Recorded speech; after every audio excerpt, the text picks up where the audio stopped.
Doctors of Reddit, what was your dumbest I am Verismit patient experience?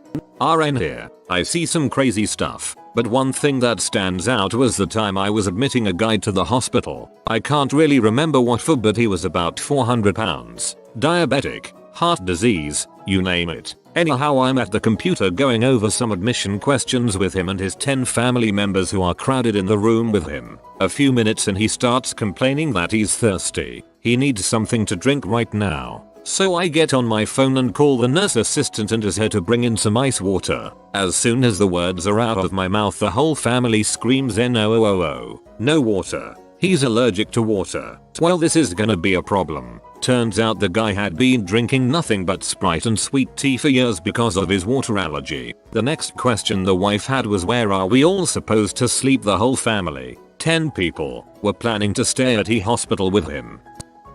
Was working at a clinic. I was speaking with a non-controlled diabetic patient about her sugar intake and she said she drinks a 32-ounce soda every day. I ask her if it's regular or diet and she replies with it's half regular. I let the ice melt first so there isn't as much sugar in it. Sorry, but that isn't how it works. I have had several arguments with diabetics about Coke Kool-Aid sweet tea versus those made with artificial sugar. I tell them, look, don't drink sugar. If you have to have something like that, use an artificial sweetener. No way. That stuff is poison. It will kill me, mom. Your A1C is 14. Sugar is already killing you. I had a patient who was a completely non-compliant diabetic, smoker, morbidly obese, who had his first heart attack at 45. His blood pressure was also super high, and instead of taking his antihypertensive medications, he went to the gym. In the gym, he would sit in the sauna for a very long time, and sweat a lot, and lower his blood pressure by becoming dehydrated. I have one. I got this from my friend, who is a doctor on the children's ward in a rural hospital. These parents bring in their child whose hair is infested with lice. The lice was visible to the naked eye and could be seen crawling on the child's clothing. While the medical staff examined the child, in order to determine a course of action, they discovered the child was covered in a white powder and smelled heavily of chemicals. They asked the parents what were the substances and the smells emanating from the child. The parents said, quite matter of fact, it was Savine powder and flea and tick spray they used on their dogs on the family's farm. Needless to say, social workers were notified about this case. Had a neighbor in rural TN who was convinced that the best way to treat her child's head lice was to comb diesel fuel through it, and that doing it in an enclosed living room while smoking cigarettes was acceptable. She was baffled when CPS took her kid away.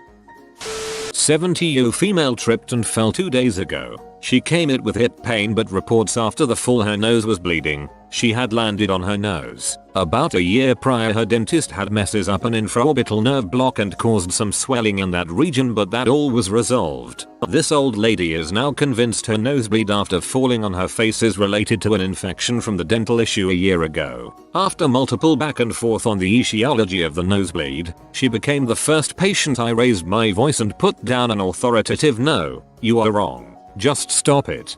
This has gotta be the medical equivalent to the update you installed on the computer a year ago is making it run funny. Get over here and fix it.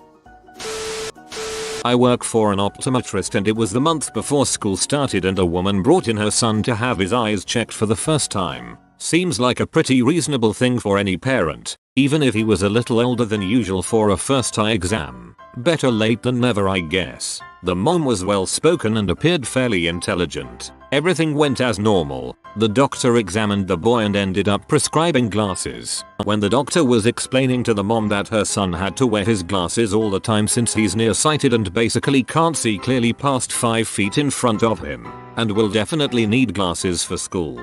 For some reason this caused a switch to flip in the moment she spazzed out on the doctor, saying that her son doesn't need glasses and that the doctor is only saying that he does because he wants to sell glasses. She says that she only brought her son in because there was some form for school that needed to be filled out and that doctors are all a con artist trying to push unnecessary medications and interventions. The doctor tried to calm her down and explain that he's only trying to help them but that she was free to get a second opinion and gave her a copy of the kid's prescription and sent them on their way. About 4 months later the lady is back asking for another copy of her son's prescription. Apparently the first semester midterm results were in, and her son failed them all because he couldn't see the board in his classes and needs glasses.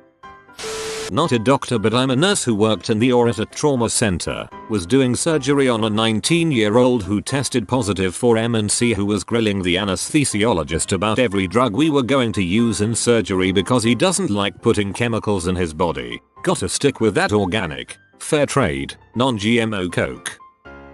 Most of my own stories go along similar lines to patient has chest pain driving a coach load of school children. Thinks it's indigestion, swigs bottle of Gaviscon, later diagnosed with a huge heart attack. My favorite ever story from a colleague. A patient comes into A&E with abdominal pain. As part of the workup he gets an abdominal x-ray which shows the problem as clear as day. The colleague has then proceeded to remove, from the patient's rectum, an 8-inch replica of Nelson's column, the statue in the center of Trafalgar Square, London. On showing it to the patient, the response was, "Oh, that's Nelson. He lives up there."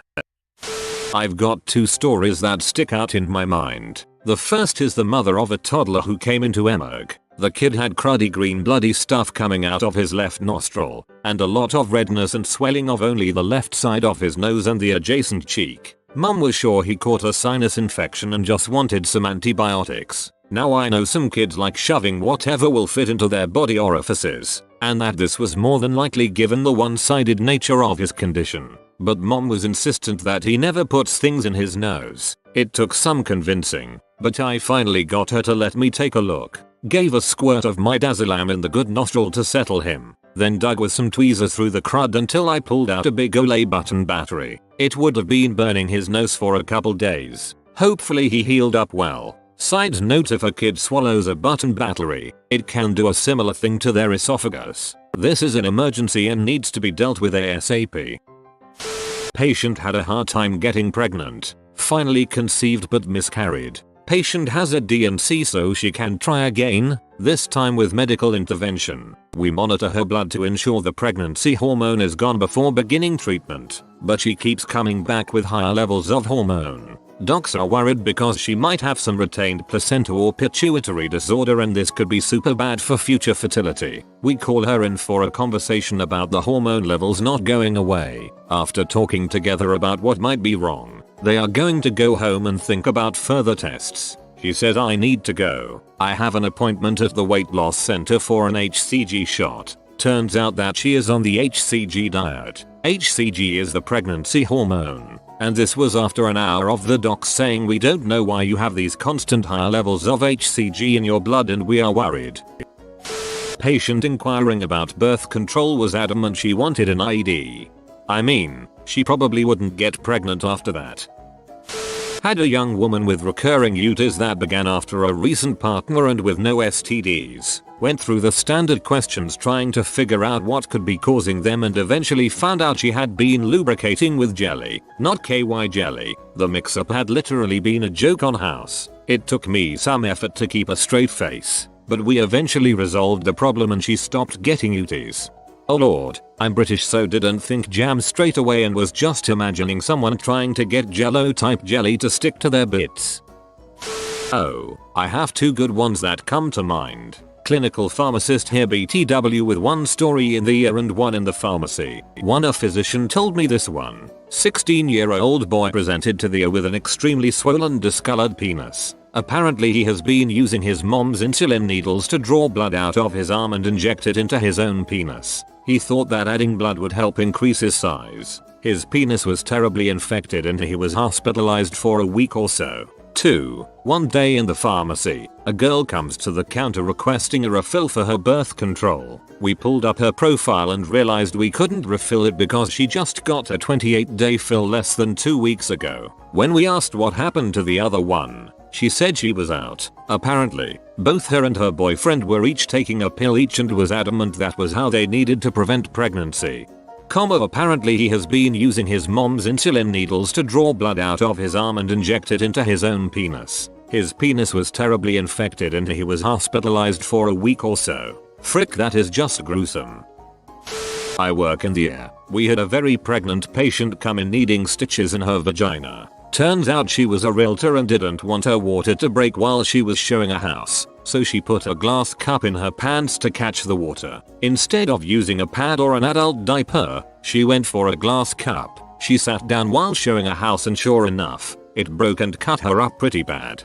Between the guy putting arm blood into his penis and now this, I don't think I'm gonna see my genitals again for a couple of days. I'm a corpsman, not a doctor, but I once had a patient tell me that there was no credible research that smoking was bad for one's health. Okay.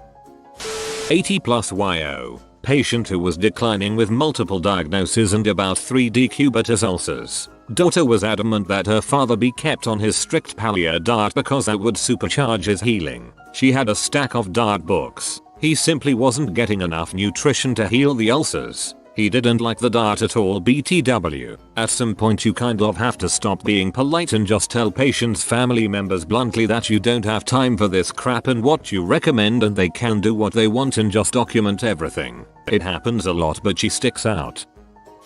I am a dental student. One patient in particular is pathological liar. During one visit, they claimed to have gone to medical school. Next visit was that they did dental army. Last visit was that they had a PhD. The patient will say things like, "Hey doc, do you need me to move my head mesial or distal number? I need you to move your head right. Hey doc, are these cavities being caused by the anaerobic pathology microbes number? They are caused by you eating snacks all day and not brushing." A patient was admitted for anemia and a localized cancer was found. She was referred to surgery so she can get cured from her localized cancer, and she started telling everyone that it was the doctors who caused the cancer and that she was doing just fine before coming to the hospital. She lectured the surgeon and my colleague, who pleaded her to get her surgery so that the cancer doesn't advance, and yet she refused, saying she knew better and probably didn't even have cancer. Some people. This kind of reminds me of my brother. He told me that when he was younger, 5 or 6 years old, he thought that when a doctor diagnosed you with a disease, it means that they actually gave you that disease. The only difference is, he quickly realized this wasn't the case and didn't become a freaking idiot like this lady. Nurse here. The number of American 20-something males who don't know what circumcision is ridiculously high. They think that boys are born circumcised. Evidence. New fathers and mothers asking me what's wrong with their newborn son's penis. He still has his foreskin. Many parents choose to have it removed when the baby is a couple days old. It's called circumcision, often followed by a parent's question, "What's circumcision?" That's when I facepalm. Dead serious. We talked about circumcision in my grade 6 health class, but saw any pictures. I am and had absolutely no idea until I was in high school. I knew what it was but had nothing to compare it to. This was pre-Google. Was working at a pediatric urgent care. Family brings in their 3-year-old unvaccinated son with autism for a weird rash. They couldn't give me any reason why when I asked them about his vaccination status. Said it before, I'll say it again. Had a patient insist I didn't have a heart attack. I had a myocardial infarction. That's just the technical term for a heart attack. Genius.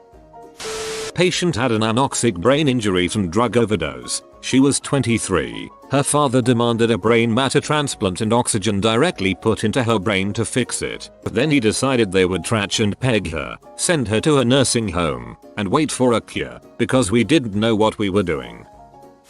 I was a unit secretary and nurse aide on a radiation oncology unit in the early 2000s. We had a patient show up through the year and was admitted for emergency radiation treatment. She had a massive fungating mass in her mouth that had consumed half her head. When the radonc doc tried to examine her and open her mouth, her remaining teeth fell out into his hand. It had eaten through the bones of her face, invaded her eye socket, everything. Doc said it was the worst case of mouth cancer he'd seen. According to her husband, she had a small lesion on her hard palate, and upon receiving the diagnosis of an early-stage squamous cell carcinoma, she decided to treat with essential oils and things like frankincense because chemo was poison. Her husband said he had tried to reason with her, but she was adamant about the natural treatment. She died in agony shortly after. You know I usually adamantly refuse to allow my happiness to be disrupted by stuff on the internet. But it's stuff like this that makes me feel justified in allowing myself to be triggered when I see someone I know on Facebook posting horrible misinformation from somewhere like Natural News. RN here, not a physician, but you may find this interesting. Young adult male presents with multiple abscesses on various parts of his body. States he injected his boyfriend's semen into himself trying to get pregnant. He tells one of the APCs he should have gone with his original plan and tried on his dog first. Psych clears him. He's admitted to the floor and gets IV antibiotics. What? I've seen enough of Reddit today. Medical professionals of Reddit, what is the craziest DIY treatment you've seen a patient attempt?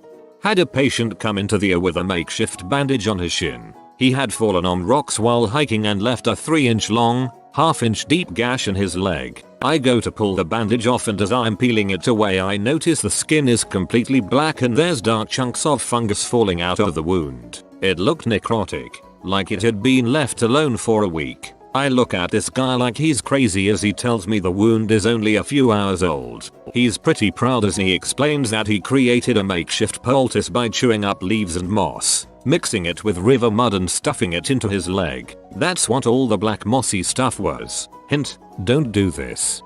Finally, something I can add to. When I was in med school on my family medicine rotation I was sent in to see a middle-aged woman with complaints of sinus congestion. Sure enough, from the beginning I can tell she's really stopped up with her nasally voice and my history and exam are consistent with your run-of-the-mill viral upper respiratory infection. I begin educating her on symptomatic management and the following exchange ensues. Patient: do you think it might be the flu? Me: it's possible but unlikely. It's really out of the typical season. It was June. Patient: yeah, I guess I wasn't sure it was. I've been spraying Lysol everywhere and it doesn't seem to be doing any good, and it says it kills the flu virus. Me: well, that's something that could help disinfect the house and keep the virus from spreading. Patient: I guess. I just wish it didn't burn so much. Me: what do you mean, it burns? Patient: you know, when I spray it up my nose it burns so bad.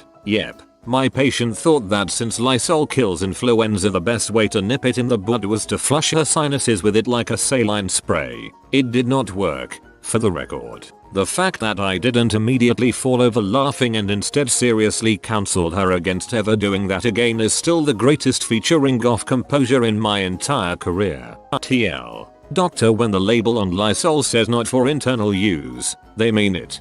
Not for internal use. Now it says that. It was marketed as a douche and birth control in the 1920s.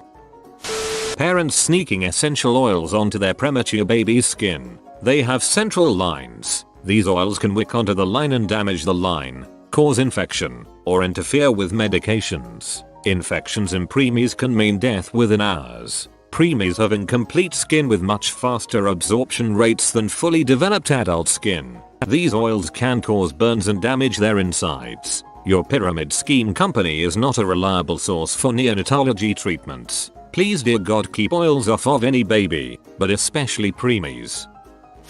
I'm a dental student where we see mouths in pretty awful condition. One guy came into the emergency clinic with teeth half rotted off from decay and told me he has been putting gummy bears in the holes to make it less sharp on his tongue. That reminds me of the time when I tried to DIY a tooth from a Mentis because I had lost a tooth just before the day where we took school pictures.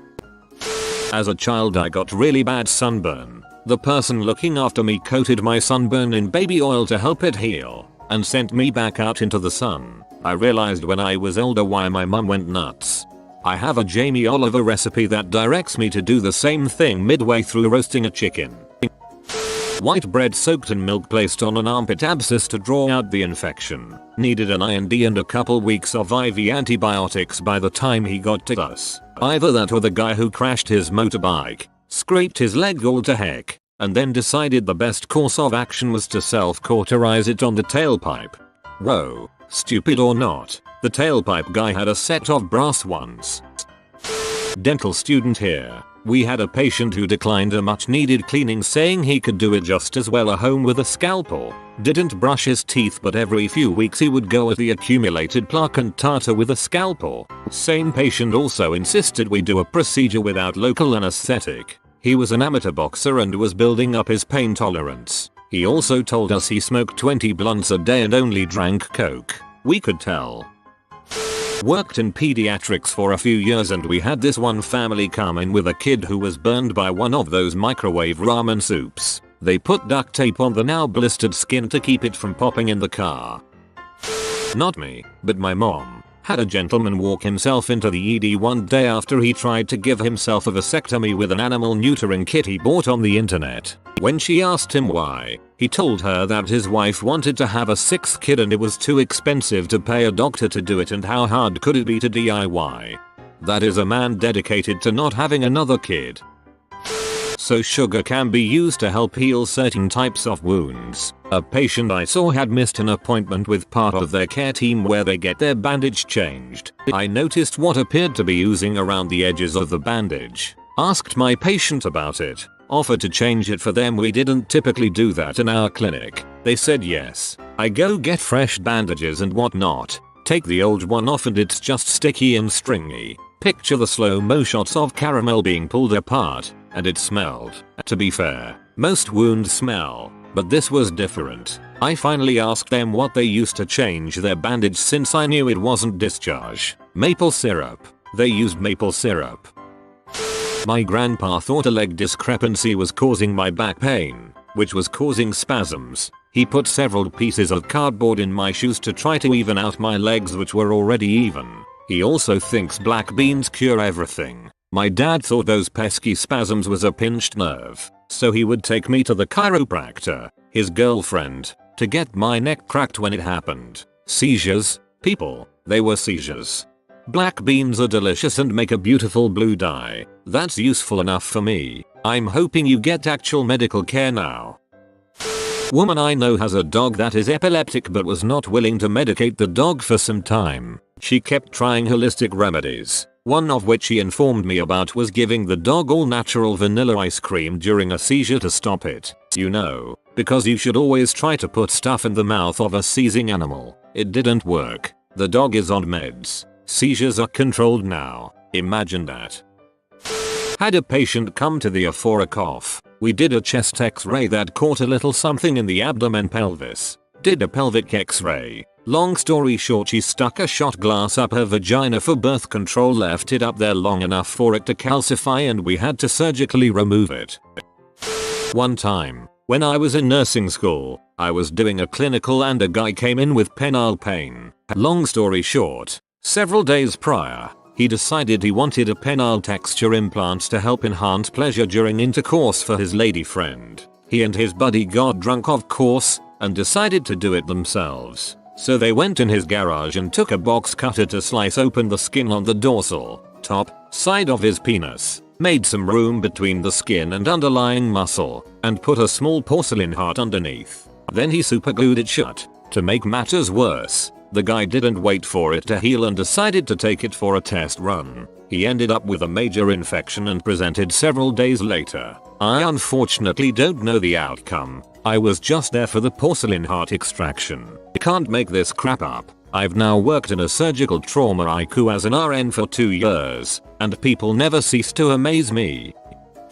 Putting a toy up the rectum to better reach another, larger toy. I just read the other day about a dude who got a toy stuck up there and then got the kitchen tongs he was using to extract said toy stuck up there too. Adult patient had gas and poked a hole in his belly button with basically a knitting needle to release it. I didn't think it was possible to ever cringe this hard. You've proved me wrong. I'm a doctor, but didn't see this firsthand unfortunately. However, my friend in ED saw a young 17-year-old boy that came in with personal trauma and mild blood loss. She trigged him, taking him to a room with his parents and asked what he'd come in with. His mom turned around and said, "Go on, tell the lady what you did." He then proceeded to tell her that he tried to circumcise himself with scissors for religious reasons as he hadn't been circumcised when he was younger, but had to stop halfway due to pain. Eventually the shame had grown enough that he had to tell his parents, who immediately took him to ED, some antibiotics and a revision by urology later, and he was able to be sent home. What the frick is wrong with people in this thread? My mom once melted Vicks vapor rub into my tea because she thought that would help my cold. It didn't. I know people who would do this. More than one of them. They'd swear by Vicks vapor rub and kind of treated it like a cure-all. A man who'd accidentally sliced his leg open at his workplace. He obviously figured that as surgeons use staples to close wounds, he'd cut out the trip to hospital and DIY with an ordinary desk stapler. Arrived in ED with a pus-filled wound with the odd discolored staple hanging off it some days later. Not at all DIY, but one of my friend's dad back home was a doctor, and he had a patient come in with 5+ snake bites, mostly on his hands and arms. The patient said he got bit by a snake and tried to catch the snake so he could bring it in for the doctor to identify it. Luckily the snake wasn't venomous. Patient came into the pharmacy and asked if they could use a plastic bag secured with a rubber band instead of condoms. Theoretically, you could. However, it wouldn't work at all and it would hurt. We had a guy come in with an abscess on his right thumb. When I asked him what happened to his hand, he told me about his recent deep sea fishing trip and was given the responsibility of cutting the fish with an open wound in his hand. A sliver of fish got in there and became infected as it healed. So this guy gets the bright idea of doing a little DIY wound drainage by grabbing his pocket knife and cutting it open, leading to a greater infection. Morgue workers, pathologists, medical examiners, etc. What is the weirdest cause of death you have been able to diagnose? How did you diagnose it? Work in a nursing home rehab. Guy essentially died from pooping. He pushed too hard, blood pressure dropped and that was it for him. I am a friend of a coroner's assistant. He spent a few months there. He said his craziest experience was when a man came in apparently expired. He was a little vague about how the guy ended up on his table with the coroner, but he'll chalk it up to being early in his career. He starts to do a standard Y incision on the torso. He stops early on. He noticed that the guy had slight active vitals. He looked at the mortician present and says, "Oh frick, this guy's alive." They determined the best way to resuscitate was to do an adrenaline shot. Now apparently he was declared dead but had something akin to pufferfish poisoning induced to his body. Anyway, the guy comes to screaming like a maniac and with his chest partially sliced open. He described the whole thing as surreal. Whoa, poor guy. I have heard firsthand of some bizarre causes of death. 1. Bee sting to the inside of the lung. A woman accidentally inhaled a bee and it stung her. Apparently she was allergic. Took a week to figure it out. 2. Cause of death was gunshot to the chest and ruled a homicide. Except he had been shot 3 decades earlier. A small piece of shrapnel from the bullet wasn't removed when he was shot, but he was completely fine for 30 years. Then it found its way into his circulatory system close to his heart, made its way into the man's right ventricle and caused a heart attack. The man who had shot him was sent to prison for a few years and released, but was subsequently arrested and charged with murder. 3. A man with a very weird fetish put a live eel up his bum, and it tore a hole through his large intestine. Died. Was the eel okay? Eel be fine. Friend is an autopsy tech. Apparently it's not uncommon for cats or small dogs to eat the hands and face off a dead or incapacitated owner. His worst was an elderly woman who was paralyzed, but not killed, by a stroke, and her little dog ate all her exposed skin before she was found. He did her autopsy after she died several hours after being admitted to the hospital. He did her autopsy after she died. Well, that's good, I guess. I'm a criminal defense attorney. Had a client charged with murder for essentially getting into a shoving match with a guy. No external bruising or scratching. No evidence of trauma anywhere. They opened his head and found a subarachnoid hemorrhage. Turned out he had a ton of booze and blow in the tox report. The coke had constricted the blood vessels and driven the blood pressure up, and the booze had thinned the blood out. When he bumped his head slumping back, that was all it took, and he blew out and was dead in less than a minute. Really sad case. I'm a criminal defense attorney. Username: Public Pretender. Ha. Nice. My dad told us that they once had a guy bleeding out on the table from a stab wound. They stopped the bleeding but his vitals were still taking a dive. Someone points out there's too much blood. They turned him. It's coming out of his butt. Someone had stuck a light bulb up this guy's ass, broken it, and stabbed him when he tried to escape. And he still escaped. They stabilized him but he died of septic shock. This was told to us over dinner, mind you. Well, not a dead body, but I was a security guard at a hospital in Alaska. One of my duties was to bring deceased folk to the morgue, so I had a key to it to get a radio call that some patient's wife wants her husband's wedding ring back. I assumed it would be on a deceased person. I go to the morgue to look for it. I look all over. No gold ring. I even open the coolers. No bodies. I then look in the fridge. Body parts and a little igloo cooler. I look inside that. It looks like very old banana peels. I glove up and pull some out. Turns out this guy had gotten his hand shredded in machinery. I had to get the mangled ring off his mangled hand and clean it off and go give it to him. That's above and beyond the call of duty as a security guard. I'm an apprentice funeral director, but we had an autopsy tech come into my school once to do an autopsy demonstration. He was asked this very question and this was his answer. Male, mid-50s, presented with jaundice and other signs of alcoholism but supposedly no history of drinking. During preliminary observation, techs noted a red liquid coming from the anal area. Assuming blood, it was tested. Came back as red wine and blood. Turns out the deceased was a closet alcoholic who would give himself enemas with whatever alcohol he had. In this case, red wine. The doctors concluded he pierced part of his colon rectum with whatever he enamored himself with and led to a bleed. Assuming blood, it was tested. Came back as red wine and blood. Yes. An oaky start. With hints of plum and lower intestine. Complex hemoglobin finish that lingers on the palate. Edit. Thank you for the gold. I will spend it on fava beans. I worked briefly as a morgue assistant a few years back. The job mainly consisted of moving corpses and holding organs while the pathologist did his thing. By far the most WTF worthy death I saw was a guy who had been working in a factory, getting himself off by rubbing his willy on the underside of the high-speed conveyor belt he was meant to be operating. He got caught and it tore off most of his crotch. Ruled as death by misadventure. He had bled out, torn femoral artery, before the paramedics even made it to the scene. Death by misadventure makes him sound like a pirate or something. I've seen quite a bit. Working at the OCME has been a summer job that morphed into a side job while I'm in school. Two most unusual calls I've been on. 1. A man went to hang himself and when he jumped off of his apartment balcony he left so much slack that it took his head off. His head was on one lady's balcony and his body was on the ground. When we were there, we couldn't find the head, so we had to knock on a couple doors where the rope was hanging to in order to find it. 2. A man was sitting on the railroad tracks at a railroad crossing to commit suicide by train, where is very messy and annoying to have to pick up, mind you. But a drunk driver was trying to catch air over the tracks and killed the guy but threw his body off of the tracks before the train came a couple of minutes later.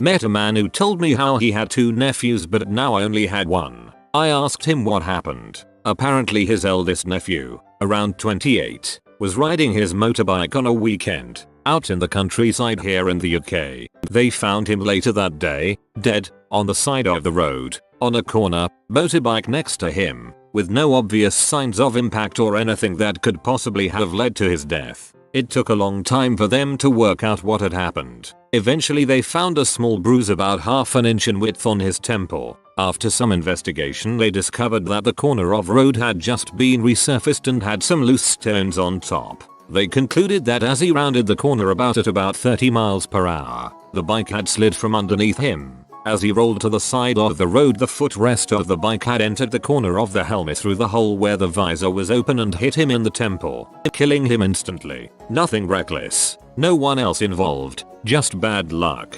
Sometimes that's all you need.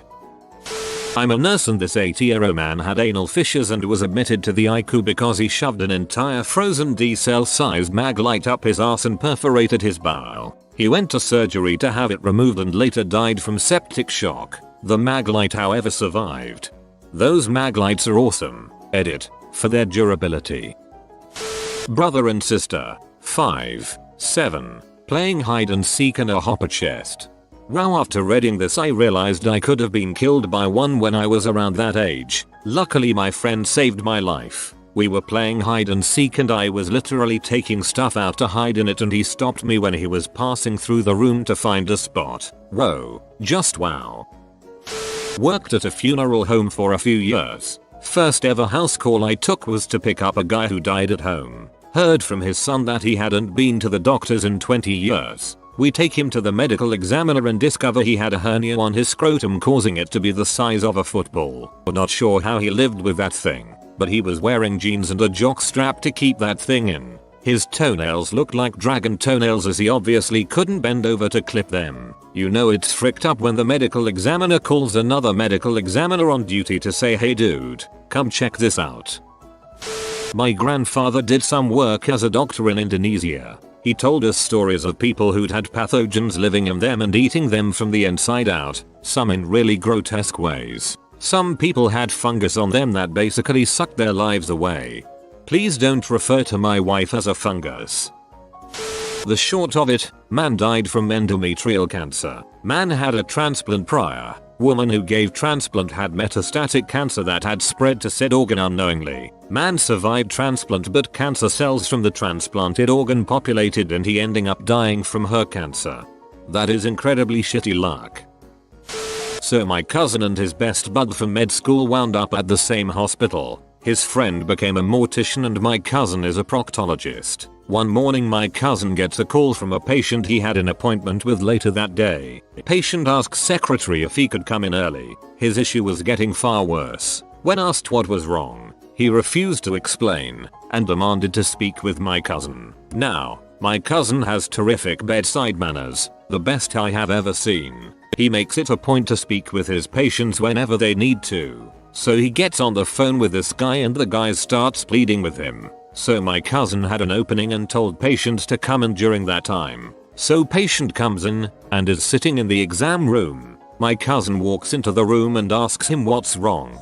Patient proceeds to strip fully nude, get on all fours and stick his ass out at my cousin. While on top of the exam table, the guy began to explain how his butthole keeps leaking crap and it hurts really bad. Except my cousin apparently immediately saw that it wasn't leaking crap at all. The guy was leaking half of his goddamn intestines. Like, half a foot of intestine was just protruding from this guy's anus, and would throb and pulsate with every breath that patient took. At this point I wish I could say my cousin got the guy the help he needed, but before my cousin could do anything, the guy just screamed, just yank this goddamn crap out of me man. Get it out, as he reached behind himself and yanked his goddamn intestines so hard that his butthole erupted with a fountain of blood, coating the nurse and my cousin. That was apparently the most inhuman scream that Steven, my cousin, had ever heard that day. The guy was in so much pain after yanking his intestines out that he passed out and fell off of the exam table, smashed his head on the corner of a chair, and died instantly. So cue Steven's best friend, the mortician, does an autopsy. Cause of death was pretty straightforward all things considered, but apparently his friend found an unraveled slinky string throughout patient's digestive tract. Like, the guy took a slinky and ate it while straightening the metal out. All in all, makes me shake in anxiety just thinking about the whole thing.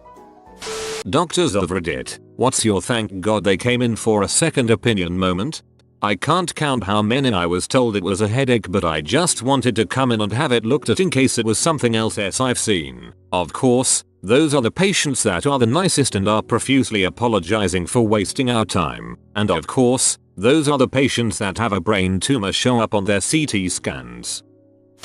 Dermatologist here. I have seen probably 5 instances of my other doctor told me it was fine, that were melanomas. A lot of times people don't want a full skin exams. There are lots of perfectly sane reasons for this: time, perceived cost, history of personal trauma. However, I routinely find cancers people don't know they have. Keep this in mind if you see a dermatologist for acne and they recommend you get in a gown. I'm an emergency medicine doc in the Midwest USA. The patient was transferred from rural nowhere to our tertiary care facility. Big hospital with every specialist. Coal was of really bad quality, but the transferring physician described a 21-year-old male that had rapid heart rate and breathing rate, low blood pressure, low oxygen, confusion, and a severe opacification on his chest X-ray on the right side. Diagnosed pneumonia. He gave him a ton of fluids, started antibiotics, put him on a ventilator, but he wasn't getting better, and wanted to send him to us. Sure, send away. An hour later the gentleman arrives, and looks young, fit, and not the type to just drop dead from pneumonia. We roll him onto our stretcher and find a huge stab wound in his back. The X-ray finding was his entire right chest full of blood. We put a tube in it, gave him back some blood, and he had to go for surgery to fix the bleeding. Lesson: look at your patient. I am a semi-retired physician and I don't believe in second opinions. I much prefer two first opinions. This is an important distinction because often if the doctor forwards your file to a different doctor they'll flavor it with their interpretation.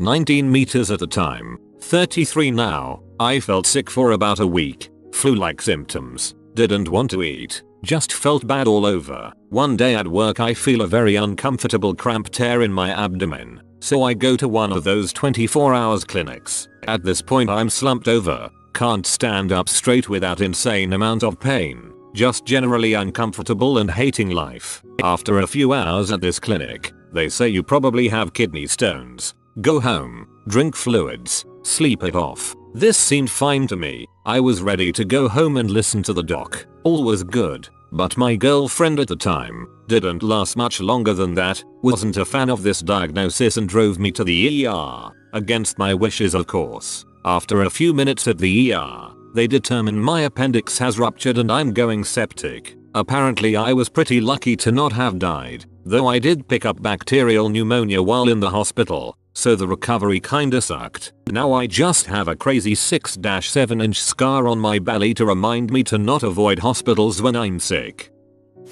I was like 10 and my parents took me to the doctor cause I thought I broke my leg skateboarding. He said it was a 3rd degree sprain, told me I'd be fine. I pointed out lines in the X-ray and he said they were nothing. I somehow convinced my mom to take me somewhere else and they confirmed I had multiple hairline fractures in my growth plate. I am always impressed when dogs go skateboarding and are clever enough to understand X-rays.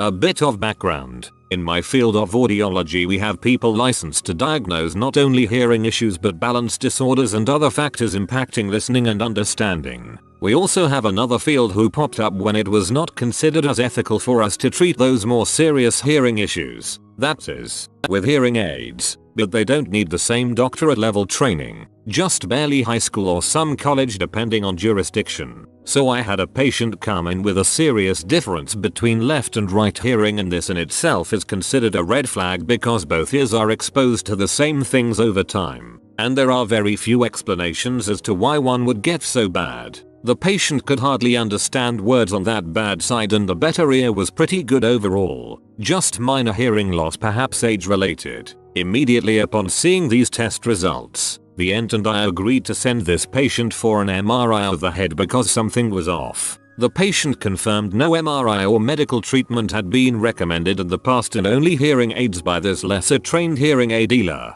working for a popular US chain. The patient had been wearing these hearing aids already for a few years. The MRI results came back. Massive tumor on the hearing nerve. The hearing aid dealer is being investigated currently for malpractice, or more specifically a violation of state laws regarding red flags. I got a moderate traumatic brain injury in October and the week after I got home from the hospital I wasn't acting like myself, was refusing to eat and just didn't make much sense. My mom called the doctor a few times. They said it was normal but to take me in if anything changed. She took me in on the Saturday a week later because I started slurring my speech and was unsteady on my feet. The injury caused my sodium levels to drop from 140, normal, to 119. This in turn caused stroke-like symptoms which were in reality a series of small seizures. Electrolyte imbalances are no freaking joke. Glad you're okay. Had a patient come in for therapy after his PCM yelled at him for being a hypochondriac and saying his symptoms were all in his head and that he was just trying to fish for disability. His symptoms were pretty obviously neurological, so I referred him for an MRI. To my shock, he had only ever had x-rays. Sadly, I had to tell the 19-year-old man that he had multiple sclerosis. With great satisfaction I got to tell that PCM he'd done goofed and that I would be talking to our mutual chief of clinical services about the incident. Symptoms were all in his head. To be fair, it was all in his head, and possibly spine.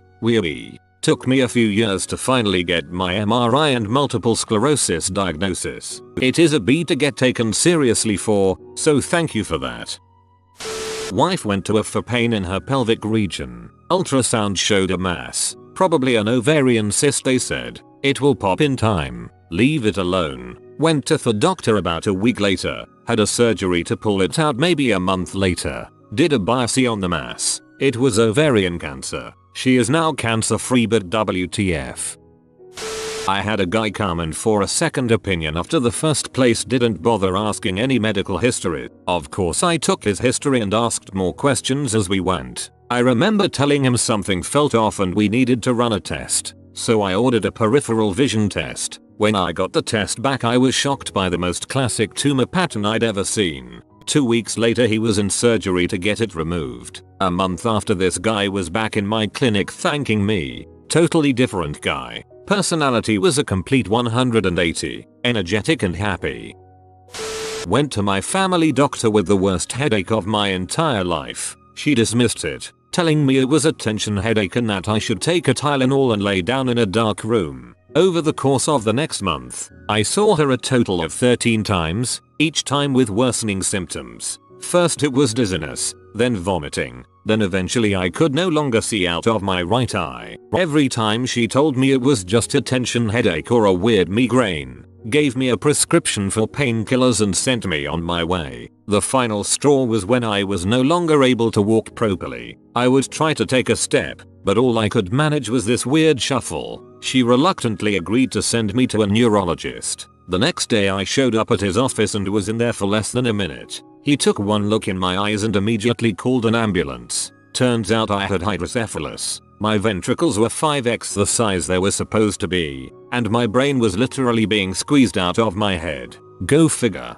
People get headaches all the time, but if you go back 13 times with worsening symptoms, serious malpractice. She could have at least told you to go see another doctor if she wasn't sure what to do. I think a lot of doctors just don't want to admit they're not sure what to do and that a second opinion is needed. No one knows everything and it's fine to admit that. Not a doc, but a nurse. At a clinic a lady came in for breast pain with a lump. I was in the room for the exam for safety of everyone. The doctor told her it was a sprained muscle and to go away. When he left the room I told her the name of one of our other doctors that specializes in women's health. Told her she could not let this go. She saw him and he referred her for some radiology and that's how they found her breast cancer. She later told us all this in a sweet card she sent telling us if I hadn't told her to advocate for herself she may not have followed up.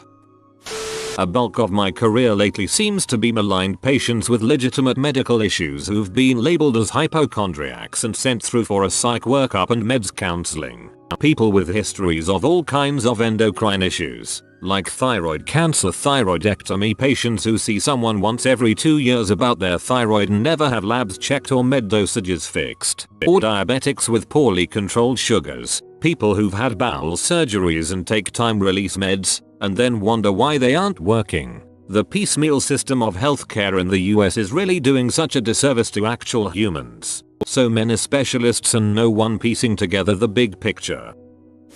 Bit of a weird one, because the request for a second opinion came from an intensivist and I was a contributor to their treatment plan. I work in poisons control. Had a call from a green, but very astute young doctor with a middle-aged female patient presenting with a vague 36-48 hours history of malaise, confusion, hypoxia from hyperventilation, and hallucinations. On workup was noted to have pulmonary edema, lung fluid buildup, metabolic acidosis, acute kidney injury, sinus tachy and raised CRP and WCC, suggestive of infection but no temperature. The initial diagnosis was sepsis. This keen-eyed doctor, pretty fresh out of med school, decided to do a salicylate level on this lady because the hyperventilation paired with metabolic acidosis and RQ was enough to prompt her suspicions of aspirin poisoning, even though they could just as easily be explained by sepsis as well. The level came back high, not huge, but high, which prompted her to phone me for a second opinion on how relevant the finding was in terms of the patient's clinical picture. Simultaneously, the patient's family investigated the property and located numerous aspirin blister packs suggesting she had been dosing herself for chronic pain,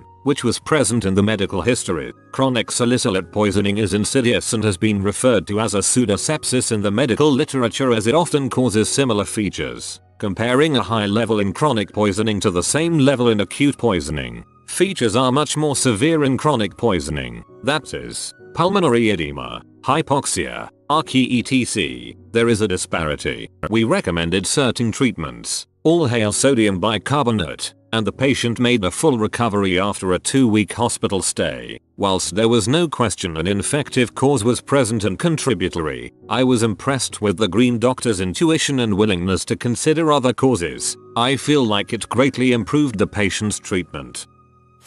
My grandmother had her hip replaced, but the hip always hurt to her. She waited a year, hoping it would go away, but it never did. She asked multiple doctors and did multiple x-rays, but doctors said the replaced hip was fine. We finally made her go to her private clinic in my hometown, and the doctor saw that the replaced hip was fine and dandy, but the bone around it looked like it was a tad bit eaten by bacteria. So the new doc did an operation, and there was so much pus in the leg it was insane. If my grandmother waited any longer, her blood would become infected and she would have died. Thank goodness she went to the clinic. A nurse here had a lady in for simple pneumonia. Her 13-year-old son was getting bored, so I showed him some equipment. I connected a simple heart monitor to him and discovered he was in a complete heart block. I printed a strip and showed it to the doc. We suddenly and unexpectedly got a cardiac patient. This is some Grey's Anatomy crap.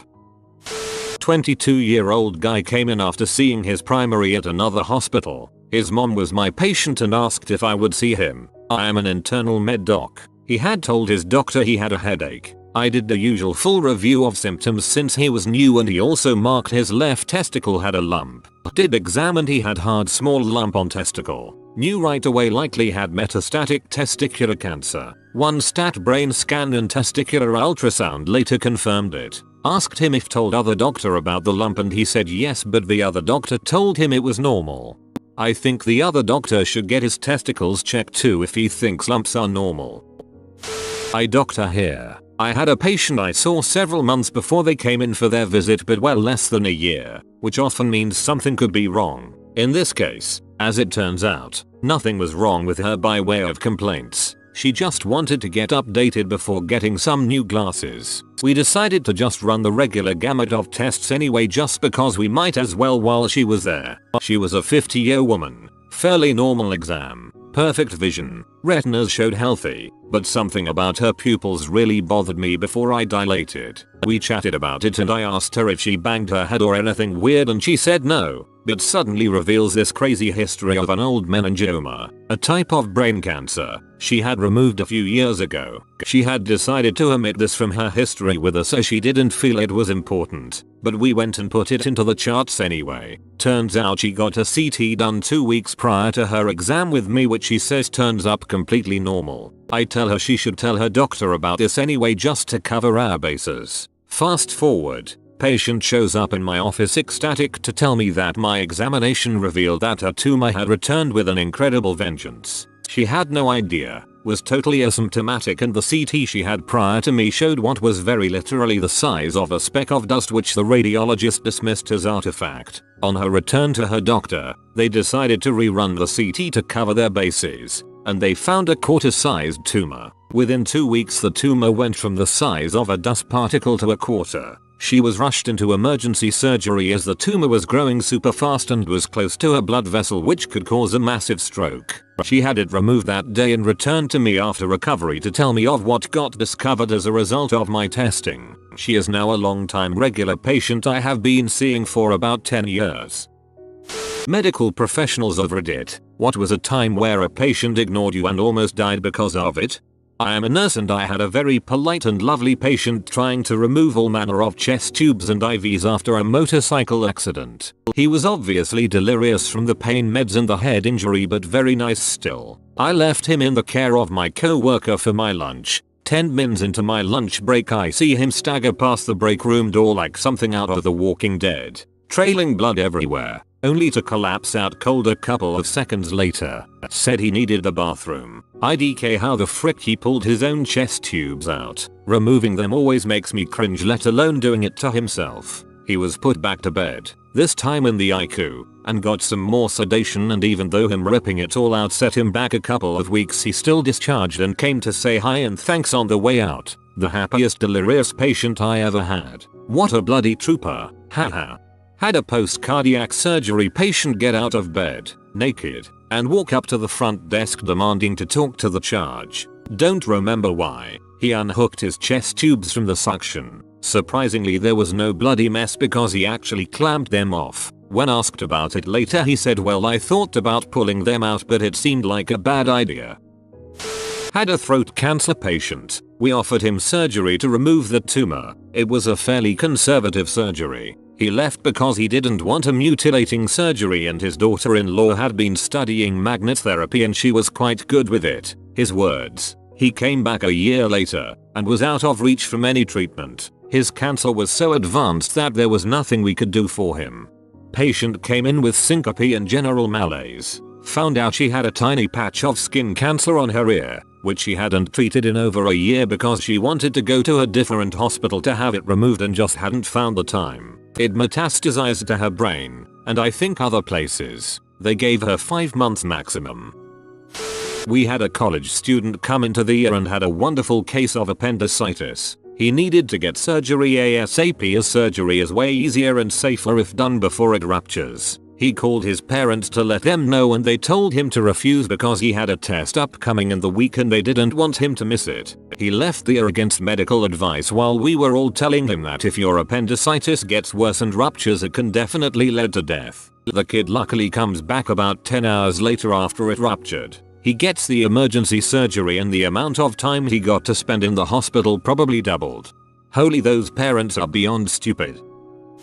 Had a repeat patient, not quite frequent flyer status. As a medic that would always call for a severe allergic reaction to shellfish every other month or so. She had always had the allergy and knew her reactions were getting worse. After a year, 6 or 7 calls of the silliness. My crew and I stayed in the hospital with her and talked at length about the situation since she'd always stay mum about how it kept happening. She told us she comes from a patriarchal culture and her father made this amazing seafood soup. If she didn't eat it and force her body not to reject his gift to the family, she would lose her car, phone, or whatever punishment her father deemed necessary. We pleaded with her to do whatever it took to show him it was deadly and carry her EpiPens with her. Fast forward a few years when I altered course into nursing and joined that saw a familiar bloated face. Turns out she had gone off to college in another state and hadn't been home for a while, but had visited her folks for a holiday. Of course she had the soup and despite hitting herself with the EpiPen when her throat started tightening, the reaction continued. Her mom, who I had never seen before, told me she tried to eat it fast and rushed to the bathroom where she was found on the floor. Medics couldn't tube her in the field so tried medical management until they could drive her to our doc performed a tracheotomy at the bedside and she went to the ICU. Took a week for her to recover and I was told by the ICU nurses that her father finally got it, that her allergy was a real medical condition. Whoa, poor woman. Hopefully the father actually did get it because that is balls. Shellfish allergies are severe. Had a patient stop taking his heart failure meds in favor of drugs. Cause, you know, drugs makes the heart beat faster. Hahaha.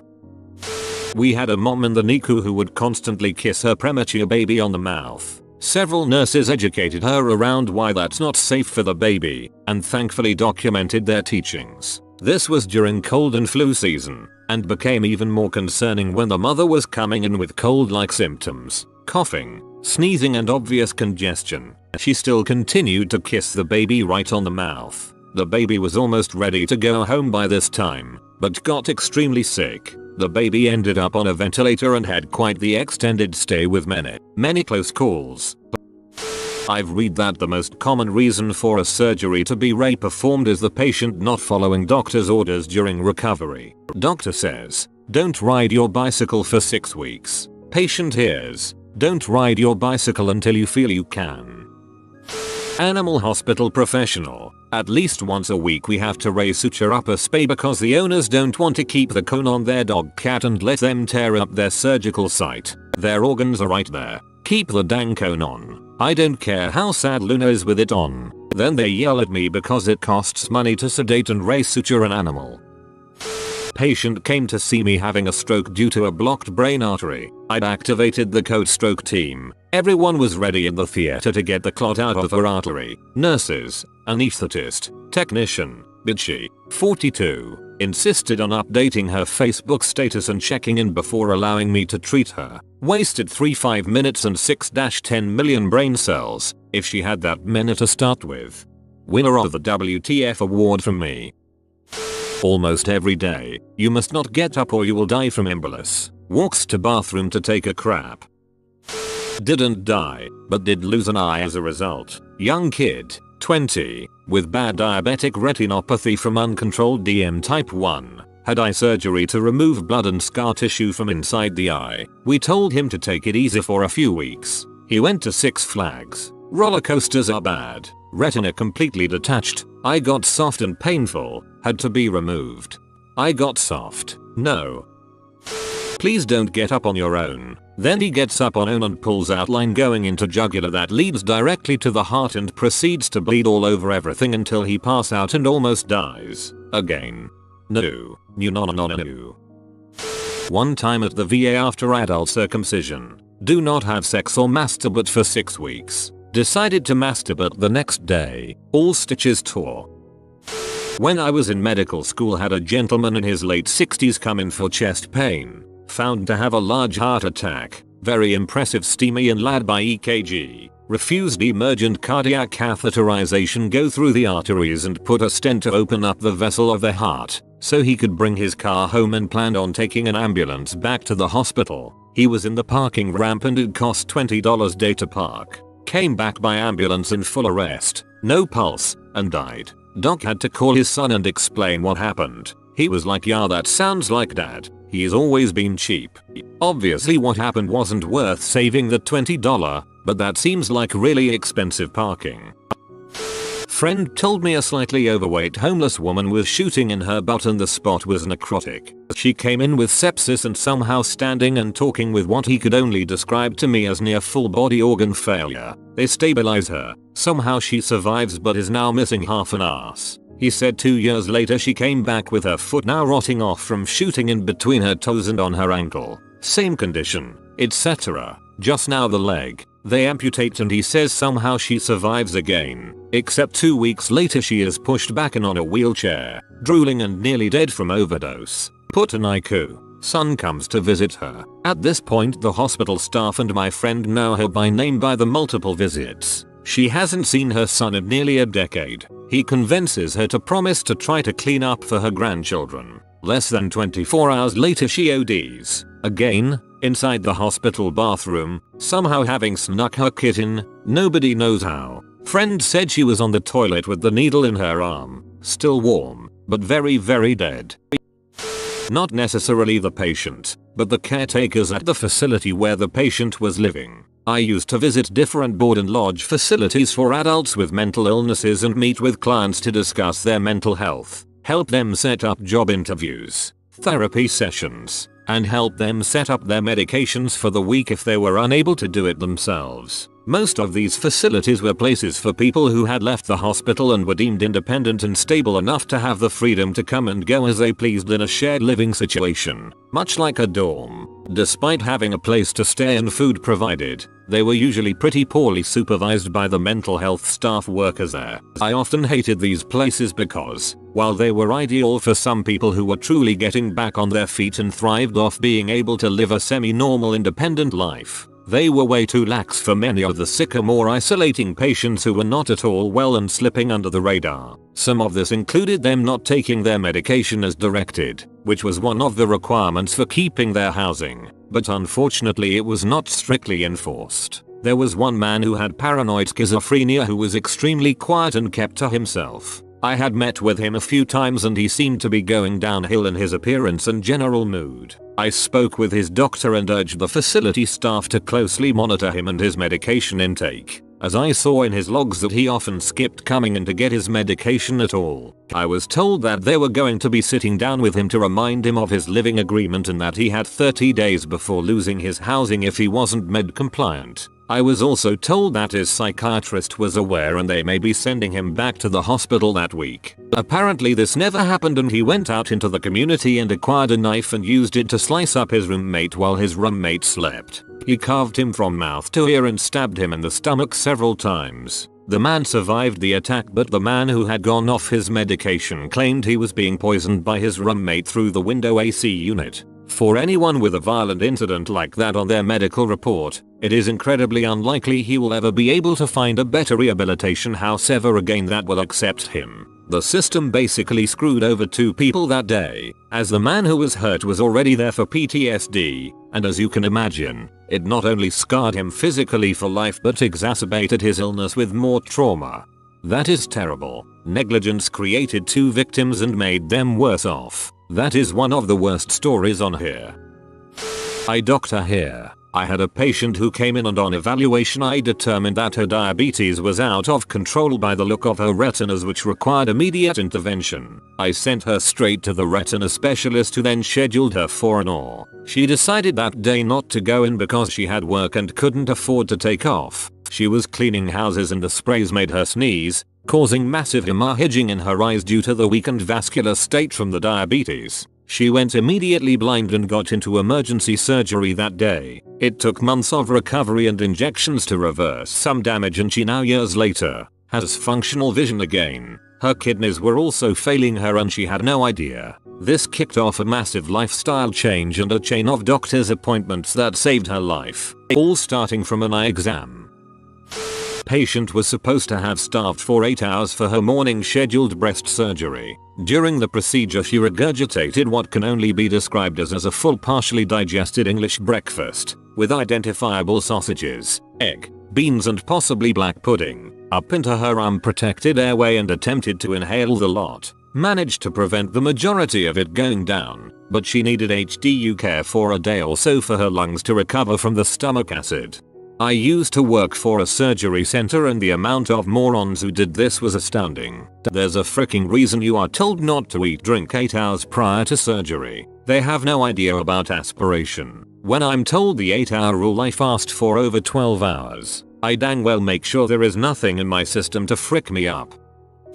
EMT paramedic student here. So we had a patient who was morbidly obese and couldn't get out of his house. He decides after about 4 days of uncontrolled chest pain to call it in. Well, we get there and find evidence of several MIs but refuses care and wants us to leave. About 45 minutes later we get a call from the building he lived in and we got there and it was him in full-blown cardiac arrest. This man was so obese that we couldn't get him through the door and had to knock out a wall and lift him down off the 2nd story with a lift. All the while me and my paramedic lead were bagging him through an ET tube. Lots of firsts on that call. First ET tube I put in and first IO is ever seen done in the field.